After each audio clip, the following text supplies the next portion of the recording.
Jadi udahlah, Somat, tinggalkan ke Ustadz. Lu mah nipu Somat. Gak usah pakai dalil. Nah sekarang Somat bela Israel.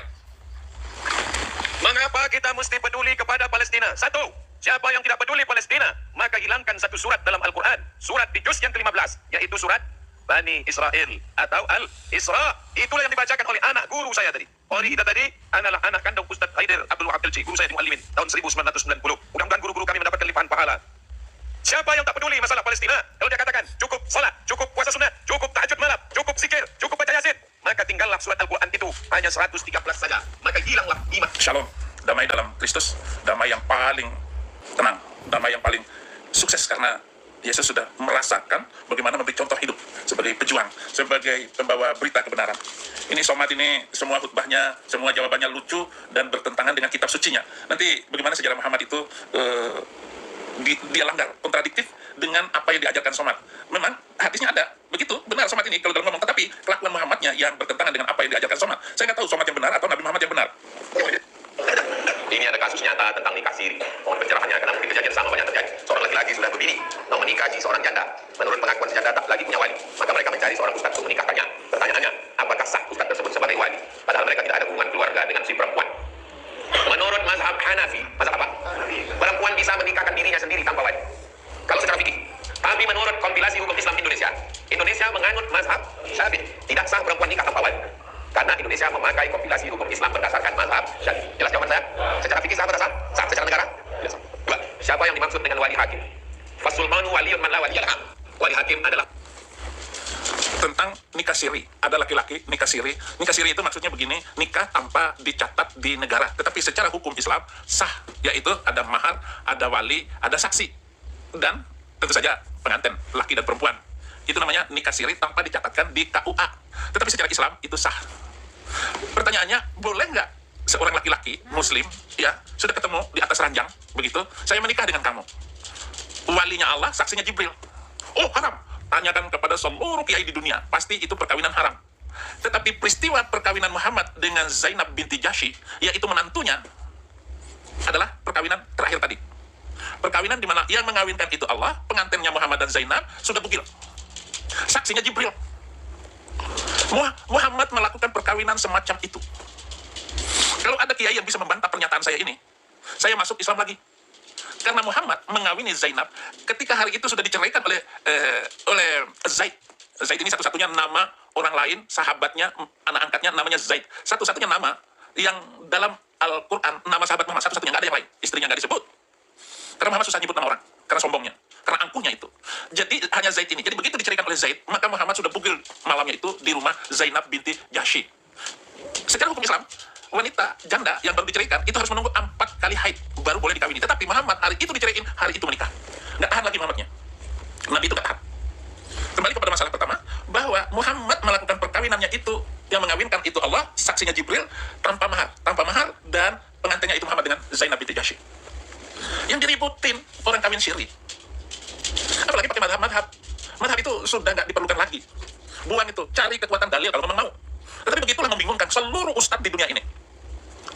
Jadi membenarkan kelakuan Nabi Muhammad yang buruk itu, di mana dia Allah yang mengawinkan, Jibril saksi. Dua-duanya nggak ada. Itu sama dengan berzina, berzina. Itu kasus yang dilakukan oleh Muhammad. Tanpa kita mendengar apa pertanyaan kepada Somat itu. Somat ini pintar ngomongnya. Dia akan keluar dari ini untuk membenarkan bahwa Muhammad itu boleh kawin tanpa wali dan saksi. Boleh kawin tanpa wali dan saksi karena ada sejarahnya yang ketangkap. Ada sejarahnya yang ketangkap. Keluar dari seluruh undang-undang yang dibuat oleh Muhammad itu sendiri. Itu kasus yang pertama. Yang saya harus permalukan. Ya sebenarnya bukan permalukan, fakta sejarah yang tidak bisa dibantah oleh kiai manapun di Indonesia. Tidak bisa dibantah. Silakan marah. Yang kedua, kasus yang kedua untuk menjawab kebodohan Somat dan seluruh Habib di Indonesia, seluruh Muslim di dunia. Kasus yang kedua, Muhammad dapat hadiah perempuan untuk dijadikan budak, pembantu rumah tangga, kemudian ditempatkan ke rumahnya Hafsah, istrinya, anak dari Umar bin Khattab, ditaruh di situ. Ini wanita Mesir itu cantik, memang dipilih oleh raja, Mupokis, untuk diserahkan kepada Muhammad, untuk membantu Muhammad.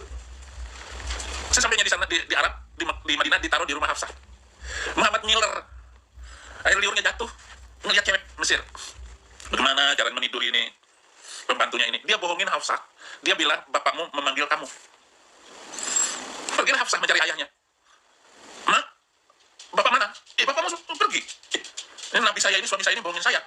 Dalam hatinya Hafsah. Pulang ke rumah, ngelihat itu Nabi, suaminya sedang kelenta-kelentu dengan Maria Kibiti. Yang diganti namanya dengan Maryam Al-Kibitiyah. Dia lagi kelenta-kelentu sama pembantunya. Marahlah Hafsah. Hafsah bilang, pada hari giliranku, di rumahku, di atas tempat tidurku, engkau meniduri pembantuku.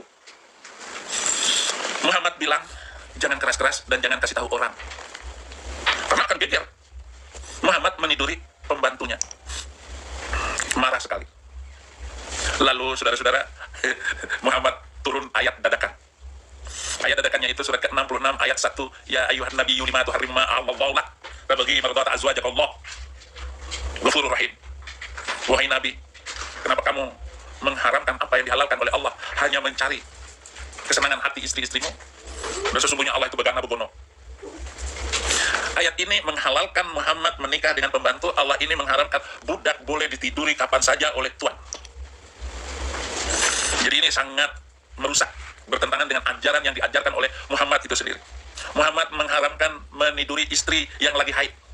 Tetapi Muhammad menikah dengan Maimunah yang sedang dalam keadaan haid. Maimunah dinikahi pada musim haji. Jadi Muhammad ini tidak mampu mengendalikan nafsunya kalau sudah lihat wanita cantik. Larangan ketiga itu adalah menikah pada bulan haji. Muhammad melanggar undang-undangnya sendiri. Poligami hanya 4. Muhammad menikah dengan meniduri 30 wanita. Ngapain ngajarin masalah hukum menikah, Somat? Nggak usah, Somat. Oh, nabimu itu bejat. Makanya saya bilang, Muhammad bejatullah. Muhammad itu cabulullah, cabul. Urusan pencabulan ini, saudara-saudara. Dan inilah sebabnya Majelis Ulama Indonesia itu membayar polisi supaya menjemput saya pulang ke Indonesia. Tangkap langsung. Karena Saifuddin Ibrahim ini berbahaya. Kata TV One, saya ini orang paling bahaya. Katanya pemecah belah agama. Ngapain agama dipecah belah? Lu sendiri sudah pecah. Siapa yang bisa mempersatukan orang dalam beragama tetap aja berantem.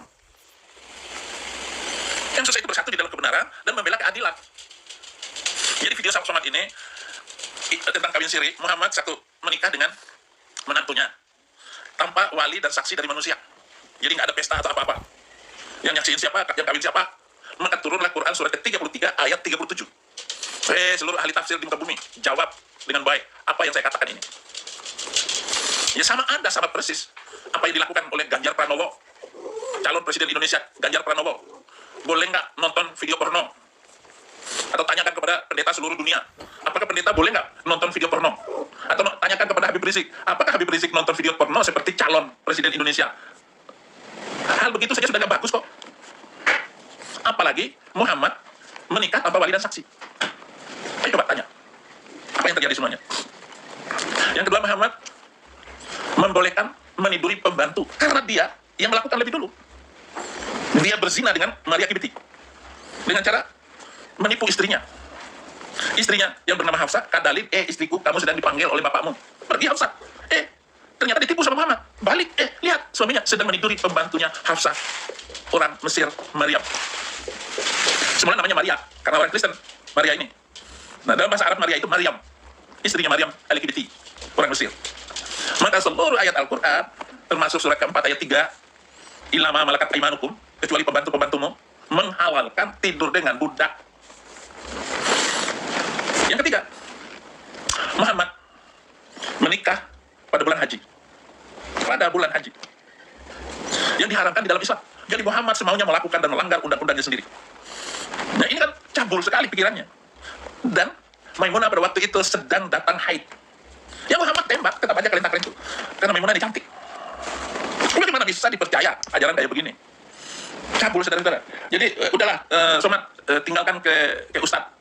Lu mah nipu Somat. Gak usah pakai dalil. Nah sekarang Somat bela Israel. Mengapa kita mesti peduli kepada Palestina? Satu, siapa yang tidak peduli Palestina, maka hilangkan satu surat dalam Al-Quran. Surat di juz yang ke-15, yaitu surat Bani Israel atau Al-Isra. Itulah yang dibacakan oleh anak guru saya tadi. Ori kita tadi adalah anak kandung Ustadz Haider Abdul Wahab LC, guru saya di Muallimin tahun 1990. Mudah-mudahan guru-guru kami mendapatkan limpahan pahala. Siapa yang tak peduli masalah Palestina, kalau dia katakan cukup salat, cukup puasa sunat, cukup tahajud malam, cukup zikir, cukup baca yasin, maka tinggallah surat Al-Quran itu hanya 113 saja. Maka hilanglah iman. Sudah Somat, Saudara-saudara yang giat di medsos, masih ingat nggak ACT? Aksi Cepat Angga. Itu uangnya sudah triliunan. Oleh polisi ditangkap, uang ACT itu dimakan, dikasihkan ke Somad 1,5 miliar. Uang itu nggak tahu kemana oleh Somad. Sekarang dia mengajak dengan orasi yang bagus bahwa kita harus peduli kepada Palestina. Anda tahu nggak otak kotor Somad dan Nabi Muhammad itu seperti itu? Untuk donasi, Duta Besar Palestina di Jakarta belum pernah menerima tokoh muslim untuk menyumbang ke Palestina. Mereka nggak tahu setelah uang terkumpul dikirim ke rekening apa antar bank ke dunia Arab. Anda tahu bahwa seluruh undang-undang bank ini kalau ditujukan kepada teroris nggak akan diberikan. Maka banyak uang di bank Indonesia itu uang yang tidak bisa dikirim karena mendukung terorisme. Salah satu pertanyaan untuk menguji seorang yang baru datang dari luar negeri ataupun yang mau mendatang mendapatkan status di Amerika, salah satu pertanyaannya, apakah Anda pernah masuk teroris, apakah Anda pernah mendukung, apakah Anda memberikan uang kepada sini, ataupun nama yang dikirim itu adalah nama Arab, maka susah untuk dikirim uang itu dari Amerika karena diduga keras itu mendukung terorisme. Sekarang Somad sudah mengumpulkan donasi untuk dikirim kepada Arab. Dia nggak tahu nomor rekeningnya berapa. Lalu dia bilang uang ini adalah uang hibah. Kenapa? Somad sedang membangun madrasah atas nama ibu dia di Padang sana, di Sumatera Barat. Inilah kotornya para ustadz itu. Adi Hidayat sudah dapat uang sekian puluh miliar. Dia pasti nggak punya nomor rekeningnya. Habib Rizik mengumpulkan uang donasi juga. Si Habib leher batu itu, karena kepalanya batu. Habib Rizik nggak bisa mengirim uang ke sana, saudara. Aduh, muslim ini sudah kadrun sudah ditipu dalam ajarannya, ditipu dalam keuangannya, ditipu dalam kehormatannya. TKW dikirim ke Arab Saudi, diambilin. Waktu itu kan pahlawan devisa. Tahun 2022 saja, devisa yang masuk ke pemerintah itu 200 triliun. Tetapi kehormatan bangsa kita diinjak dan dihina. Wanita kita dihina. Bagaimana kalau istrimu itu suruh kerja di sana, tapi diperkosa oleh Arab? Ini bangsa, ini negara, NKRI mengirim TKW ke sana. Banyak yang dihukum mati. Tetapi otak pemerintah ini nggak punya rasa malu. NKRI itu, merah putih itu di mana? Ada nggak di antara tiga calon Presiden 2024 ini yang peduli berpikir untuk kehormatan bangsa ini? Anies Baswedan itu manusia muka tembok, nggak punya malu. Dia setuju dengan pengiriman TKW. Nanti di kampanyenya nggak setuju. Ngomong begini-begini, dalam prakteknya dilimpas semuanya. Apa yang tidak dia sukai, itu yang dia lakukan. Somad ini pintar menggalang donasi, didukung Palestina. Palestina apa ya kamu dukung? Heran saya. Oleh Nabi bid'ah, Islam Mi'raj bid'ah, menyambut satu Muharram bid'ah, malam nisfu Sya'ban bid'ah, berdoa angkat tangan mengusap ke muka bid'ah, pakai hadis wakif bid'ah, talqin mayat bid'ah, tahlil bid'ah, maka bertarekat bid'ah. Abdul Samad ini pelaku bid'ah, dhalalah finnar. Menurut dia, padahal kita punya dalil. Yang kedua, orang yang bertawasul karena dia musyrik, bertawasul dengan Syekh Abdul Qadir Jilani musyrik, bertawasul dengan Muhammad bin Naqsyabandi musyrik, bertawasul dengan ulama-ulama musyrik. Padahal ulama Ahlussunnah wal Jamaah menyusun kitab, hadis dari Maghribi, Syekh Abdullah bin Siddiq Al-Umari menulis kitab Ittifaqul Azkiya bi jawaz tawassul bil anbiya wal anbiya, boleh bertawasul. Aku bertawasul kepada engkau ya Allah dengan kemuliaan Syekh Abdul Qadir Jilani. Mereka mengatakan orang yang bertawasul berarti dia musyrik karena dia meminta kepada wali-wali Allah. Yang ketiga, mereka mengatakan orang yang mentakwil ayat mutasyabihat kafir, sedangkan Asy'ariyun mentakwil ayat mutasyabihat. Saya kali. Saudara Somad, lu memang ahli bid'ah dan pasti masuk neraka. Somad, ngomong ayat ini, ngomong hadis ini, ngomong itu. Kembali kepada Muhammad. Muhammadiyah itu adalah kembali kepada Muhammad. Yang benar Islam itu adalah Muhammadiyah. Yang benar Islam di Indonesia itu Muhammadiyah. Kenapa? Kembali kepada Muhammad. Tapi praktek perkawinan Muhammad nggak dilakukan di Muhammadiyah. Ngomong kembali kepada Muhammad, tetapi Muhammadiyah tidak berani melakukan tindakan kejahatan seksual yang dilakukan oleh Muhammad. Ini berdasarkan sejarah. Nah, Muhammadiyah itu melakukan berdasarkan dalil. Somad mengacaukan seluruh dalil itu. Somad itu manusia bid'ah. La ilaha illallah itu enggak masalah, tetapi perlakuan ibadah ritualnya itu dibuat-buat yang tidak dilakukan oleh Muhammad. Muhammad nggak pernah baca Yasin di kuburan, bid'ah. Itu yang masuk bid'ah. Enggak tahlilan, enggak bertawasul. Bertawasul kepada Kiai Hashim Asy'ari supaya masuk surga. Itu ajaran konyol, ajaran kacau. Kacau itu ajaran. Mau belajar di mana, mau ngapain di mana. Nggak jelas semua ajaran Islam ini perang. Wah, kacau saudara-saudara. Makanya jangan masuk Islam. Lu dibego-begoin. Itu hadisnya itu. Jadi begini, enggak seperti di Katolik. Katolik itu saudara-saudara, itu lebih ini lagi. Lu sekolah kapan, belajarmu kapan, kemudian kemampuan kamu di dalam memberitakan, menyampaikan ayat-ayat, itu juga diperhitungkan. Kecerdasanmu juga diperhitungkan dalam Katolik. Sehingga untuk membuat buku, itu buku mana, tingkatnya kecerdasanmu seberapa, kemudian buku yang ditulis oleh seorang ini harus diperiksa ulang oleh pimpinan. Jadi nggak bisa buku di dalam Katolik itu keluar begitu saja untuk diakui di tataran keyakinan Katolik. Nggak bisa. Di Islam itu boleh siapa saja nulis, siapa saja boleh ceramah. Islam di Indonesia itu akan kacau, rumit, berantakan, balau. Kenapa? Semua boleh ceramah, asal bisa ngaji sedikit, asal bisa ceramah sedikit, walaupun nggak mengerti ayat-ayat. Alhamdulillahilladzi arsala bil huda wa dinil haq liyudhhirahu 'ala ad-dini kullihi wa kafa billahi shahida. Allahumma shalli ala Muhammad wa ali Muhammad. Fasih sedikit saja sudah boleh ceramah. Saya SMA sudah ceramah di mana-mana. Kuliah saya sudah ceramah di seluruh Jawa Tengah. Saya kuliah saya ceramah di mana-mana. Seluruh Jawa saya sudah datangin. Tanpa memandang keilmuan saya. Yang diperlukan itu pintar ngomong, cerdasnya, berlogika sedikit. Oke. Sudah diperhitungkan sebagai ustaz. Dari kecil saya sudah dibilang guru kecil. Dalam bahasa Bima, guru toki. Saya sudah disebut guru toki karena bapak saya guru, pendiri Muhammadiyah. Saya sudah disebut itu. Jadi di dalam Islam itu bebas ngomong apa saja tanpa diperhatikan oleh pemerintah. Mestinya pemerintah dalam hal ini Departemen Agama membuat aturan undang-undang. Seorang yang boleh berbicara di tingkat kecamatan disebut namanya sini kasih SIM, surat izin ngoceh, surat izin ceramah, SIC, surat izin ceramah, SIM, surat izin mengemudi. Tetapi memang pemerintah Indonesia ini sengaja mengacaukan umat Islam Indonesia ini supaya kacau, supaya bisa diombang-ambingkan kemana, mau dibawa kemana. Nanti yang harus tanda tangan siapa? Majelis Ulama Indonesia. Orang Majelis Ulama Indonesia itu pusat teroris, kejahatan di mana-mana. Kok mau dipercaya, diyakini bagaimana? Tetapi memang pemerintah NKRI sengaja membuat ini supaya kacau. Apalagi menjelang pemilu ini, dibuat sebanyak mungkin isu politik. Dan isu yang paling mahal, kalau saya balik ke Indonesia, wah, viral berita Saifuddin Ibrahim. Karena Saifuddin Ibrahim itu mempermalukan bangsa Indonesia. Berbagai macam topik dibicarakannya. Kok bisa-bisanya ini? Bukan karena saya terima Alkitab, terima Yesus, kepandaian saya. Itu bertambah-tambah. Topik pembahasan Alkitab itu banyak sekali. Kalau topik pembahasan Al-Quran itu cuma segitu, Alkitab tidak bisa dilawan oleh Al-Quran.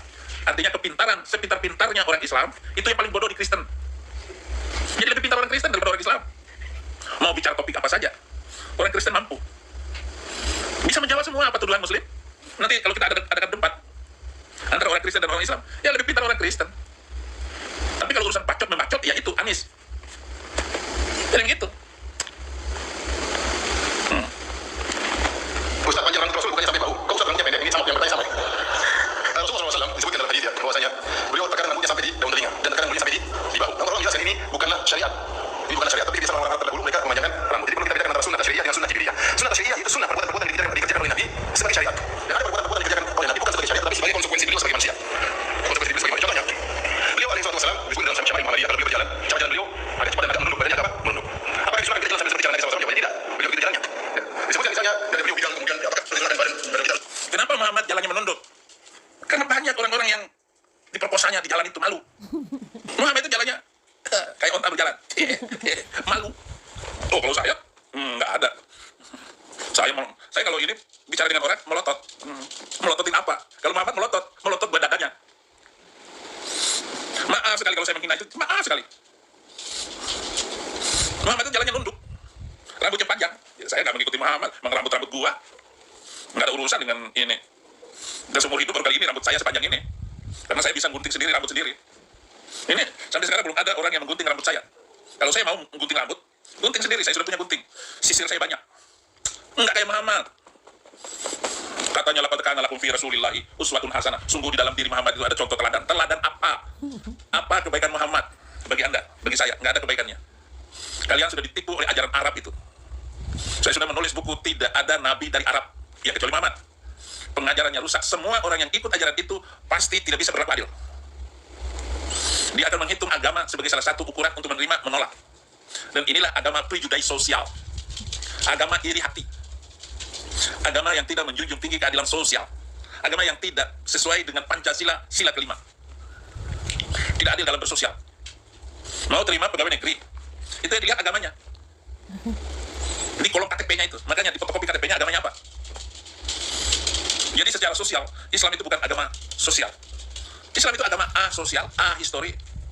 Pokoknya adil, tidak adil. Itulah Islam. Jahat saudara-saudara. Nggak bisa diterima.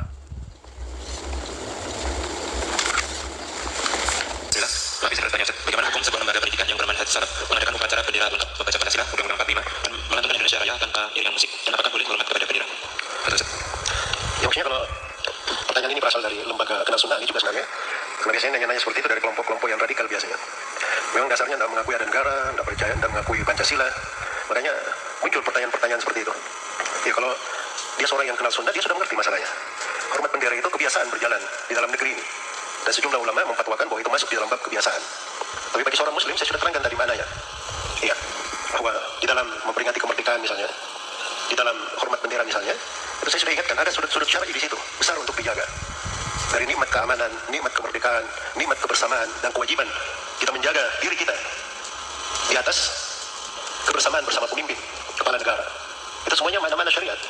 Mana-mana syariat, tidak ada pelanggaran syariat di dalam hal tersebut. Indonesia Raya itu apa yang salah di dalam? Orang melantunkan nasyid kalimat-kalimat yang bagus, tidak ada kesalahan. Itu tidak masalah, apalagi maknanya bagus. Boleh. Nah, ini Ustadz NKRI bolehlah dipercaya. Tapi Ustadz ini mendalam pemahaman agamanya, hadis-hadis dan ayat-ayat Quran, dia menguasai, kelihatan dari cara dia menyampaikan. Tetapi dia masih percaya sama pemahaman gombal-gambul itu. Nabi yang begitu, kelakuannya begitu, dia melakukan pembunuhan. Jelas sekali. Apalagi kalau berhadapan dengan saya, ya sudah selesai, putus urat malunya kalau berhadapan dengan saya. Saya itu tukang sikut, tukang sikat, sikut kiri kanan. Jadi kembali, inti dari video-video saya, inti dari pengajaran YouTube saya ini adalah mengasihi manusia supaya tidak terlalu terjerat oleh pikiran pemahaman agama yang keliru, pemahaman agama yang tidak berasaskan kepada kemanusiaan dan cinta Tuhan. Maka agama itu akan dipakai untuk prejudice sosial, untuk kebohongan sosial, cemburu sosial. Saudara-saudara, kejahatan itu nggak perlu diajarin. Anak kecil itu berantem sejak kecil. Sudah berantem anak itu. Tetapi firman Tuhan itu adalah membawa anak ini mengenal Tuhan yang Maha Pengasih dan Penyayang. Muhammad, hanya karena urusan selangkangan, dia membangkang dari nilai-nilai kebenaran firman Tuhan.